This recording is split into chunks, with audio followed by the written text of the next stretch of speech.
We're going to continue our discussion on the latest terror threat and France's search for terror cell members with Max Abrahms, who's a counterterrorism expert, and he is joining us from Boston, Massachusetts. Hey, Max, it's good to see you. Thanks for having me. Let's talk about how Amadei Coulibaly's common-law wife was able to elude the authorities. I think everyone is pretty confident that she got out of the country before either of the terrorist attacks happened. But why weren't authorities keeping a closer tab on her? Who knows? They really should have been.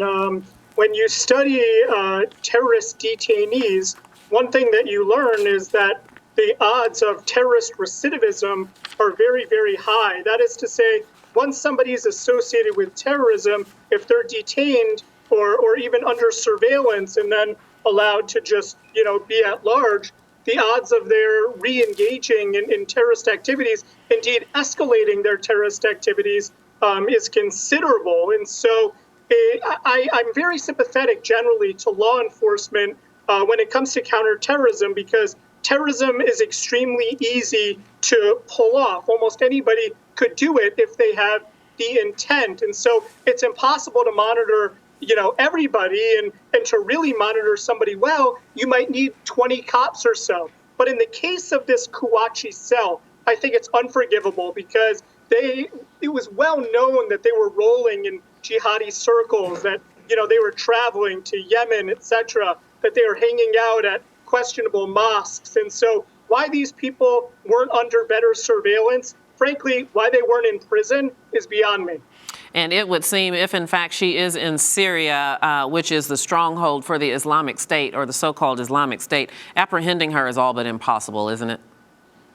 Yeah, to the best of our knowledge, she left the country, she left France and headed to Turkey on January 2nd. And then we believe that on January 8th, she crossed over into Syria. And since then, her trail has gone cold, and we really don't know where she is. However, based on looking at, the tweetosphere, you can see that there are many ISIS members and ISIS fanboys who want to claim this woman Hayat, as their own. And so she will have a ready group of allies there.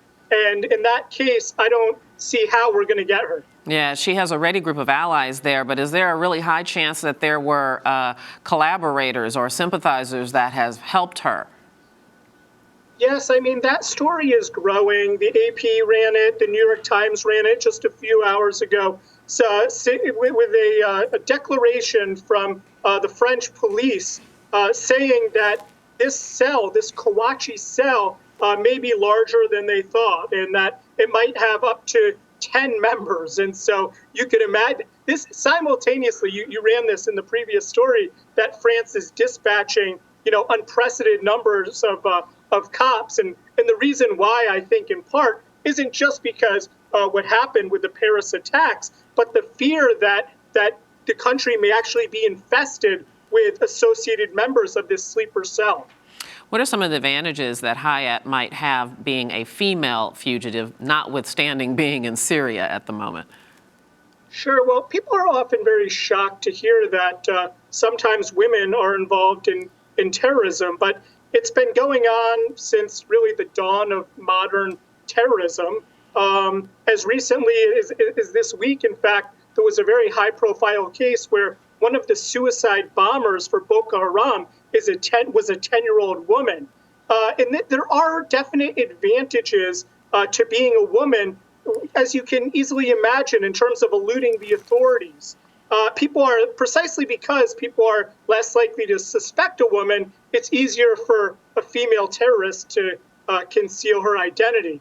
Furthermore, in the Muslim world in particular, there are strict prohibitions on searching women. And so for her to be operating in the Muslim world as a terrorist makes her a particularly difficult target.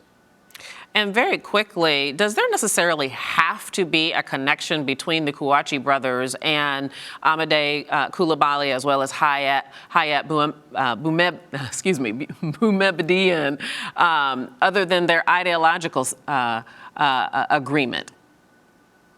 Well, they definitely were in cahoots with each other.